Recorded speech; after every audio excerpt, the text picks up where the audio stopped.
Ficar com o ciclo menstrual irregular pode acontecer na vida de uma mulher por diversos motivos. Por causa disso, muitas mulheres que têm vontade de engravidar acabam ficando com receio de não conseguir. Quem conversa com a gente é a ginecologista e especialista em reprodução assistida, Luciana Calazans. Tudo bem, doutora Luciana? Tudo bom, muito obrigada pelo convite, é um grande prazer estar aqui. Eu que agradeço. Bom, a primeira coisa que a gente precisa falar é que precisa descobrir por que esse ciclo está irregular, né? Perfeito, você começou muito bem, dizendo que a menstruação irregular pode ter várias causas. Então, a gente tratar menstruação irregular como um problema não é exatamente isso, né? A menstruação irregular, ela é a manifestação de alguma alteração.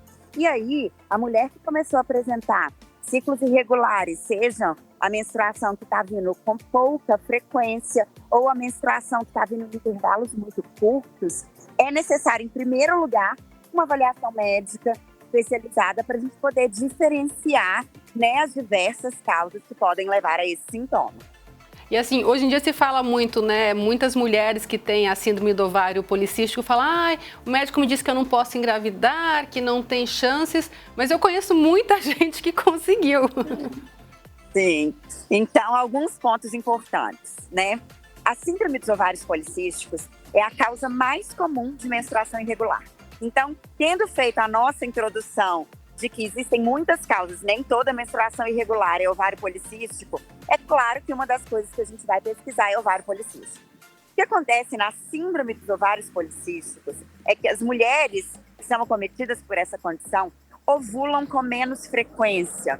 Então, quando a gente pensa que uma mulher habitualmente, que não tem ovários policísticos, vai liberar mais ou menos 10 a 12 óvulos por ano, a mulher que tem ovário policístico, ela pode liberar 2, 3, 4. Então, o que acontece é que a gente tem menos chances de engravidar. Isso não significa que essa mulher não vai conseguir ter filhos. A gente tem diversas estratégias para regularizar a ovulação dessas pacientes e fazer com que elas tenham as mesmas chances de uma mulher que não tem ovários policísticos, né? Então, isso é muito importante que seja avaliado se a questão é essa para a gente poder intervir. E o outro lado também é muito importante. Eu já atendi pacientes grávidas sem querer que falavam assim: mas o médico disse que eu não podia engravidar, então eu nem evitava. Né? Então, a gente tem que ter muito cuidado com a informação que é passada, tanto para a gente não colocar um problema maior do que o que a pessoa realmente tem, né? Nem para a gente também acabar gerando uma falsa impressão de que ela não precisa de contracepção. E aí, quando a gente fala em caso da necessidade de entrar com reprodução assistida, são diversos fatores, diversas orientações que são feitas, né? Não precisa necessariamente ir para fertilização, nem sempre, né? Não, exatamente. Toda vez que a gente tem um casal que deseja engravidar e que a mulher tem a síndrome dos ovários policísticos, a primeira coisa que a gente precisa fazer é entender se existe mais alguma coisa atrapalhando esse casal a engravidar. Porque não adianta eu só regularizar a menstruação dessa paciente quando algumas vezes a trompa pode estar obstruída, o espermograma pode estar alterado. Então, a gente nunca trata a síndrome dos ovários policísticos sem entender um contexto bem completo desse casal, tá? Esse é o primeiro ponto. O segundo ponto é que, uma vez excluídos outros fatores, se a gente tiver realmente só a síndrome dos ovários policísticos, toda mulher com ovários policísticos deve ser abordada primeiramente com mudanças de estilo de vida. Então, a gente vai entender, a gente precisa mexer na dieta, vale a pena começar uma atividade física, ela é sedentária, não é sedentária, né? Para alguns casos, a gente vai lançar mão de indutores de ovulação. Então, a gente tem tanto medicações orais quanto medicações injetáveis, vai depender de cada caso, em que a gente pode só fazer com que essa mulher comece a ovular todo mês. E a gente indicaria, nesse caso, o que a gente chama de coito programado. Então, a gente regulariza a menstruação e orienta esse casal à melhor época para ter relação sexual. Casos que não respondem bem a essas medidas iniciais, menos complexas, com menos intervenção, aí sim a gente começa a pensar numa inseminação intrauterina ou até mesmo numa fertilização in vitro. Mas a gente tem sempre etapas menos complexas antes da FIV para casos selecionados. A gente sabe que às vezes por tentar muito e não conseguir, né, a mulher às vezes acaba entrando num processo de ansiedade, que, né, até já tem estudos que dizem que é o pior cenário para tentar engravidar, né? Como é que é daí essa relação com a reprodução assistida como profissional para justamente... Eu sei que não é fácil, mas tipo assim, dizer para ela, olha, tenha calma, vai dar certo, mas talvez demore um pouquinho. Exato, esse é um ponto importantíssimo. Primeiro, a gente precisa cada vez mais desmistificar que a ansiedade causa infertilidade.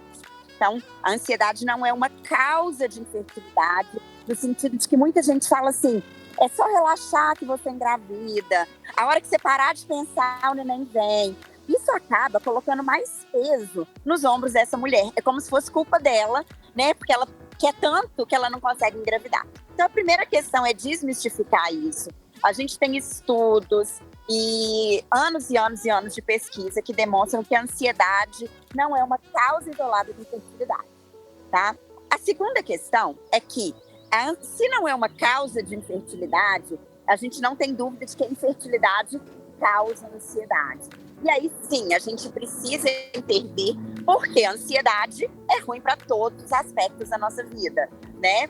Então, eu acho que o primeiro ponto é esse que você colocou, mais uma vez, muito bem, né? De que a gente precisa, de que quando a paciente está assistida pelo profissional especialista em medicina reprodutiva, muitas vezes a própria primeira consulta já é um tranquilizador, porque a gente consegue tirar alguns mitos, esclarecer o que está acontecendo, né? Por exemplo, essa questão, não, quem tem ovário policístico não engravida. Não é verdade, muito longe disso, né? Então, uma consulta especializada nos ajuda a esclarecer mitos, entender o que está acontecendo. Eu acho que quando a gente entende o que está acontecendo com a nossa saúde, por si só a ansiedade já diminui um pouco e a gente consegue começar a tomar condutas no sentido de engravidar. Também eu acho que uma questão que às vezes vai deixando ao longo do tempo as mulheres, os casais ansiosos, é a demora para a gravidez e aquela sensação de que nada novo acontece. Então, quando a gente começa a pensar no que a gente precisa fazer, se precisa de um tratamento, qual que é o próximo passo,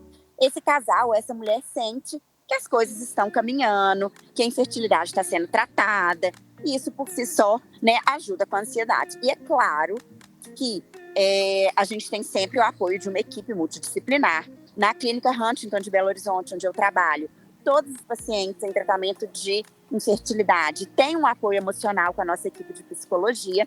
E em casos selecionados, a gente avalia, inclusive, se a gente precisa de um encaminhamento para um psiquiatra, para um tratamento medicamentoso também.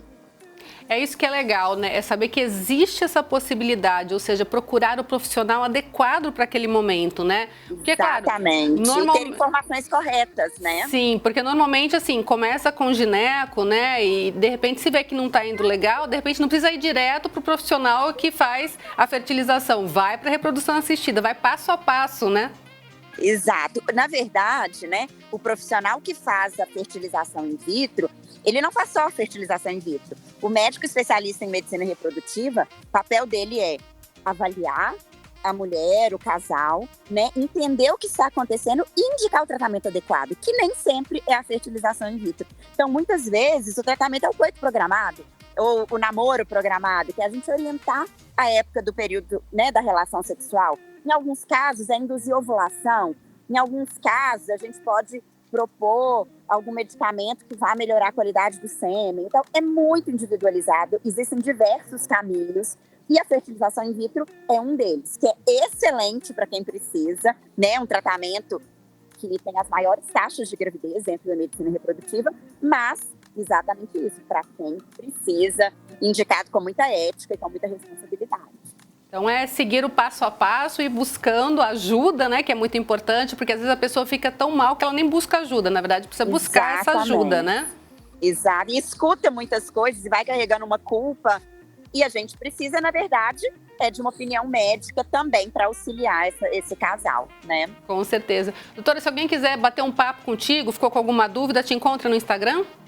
Me encontra no Instagram, @LucianaCalazans, pelo Instagram da Clínica Huntington Belo Horizonte, que é o @procriar medicina reprodutiva, e pelo site da Procriar, que é o procriar.com.br, é possível mandar mensagem, eu vou responder com todo carinho e com toda alegria. Tá certo. Muito obrigada pela sua participação aqui com a gente, viu? Obrigada a você, um grande abraço e até a próxima. Abraço, até a próxima.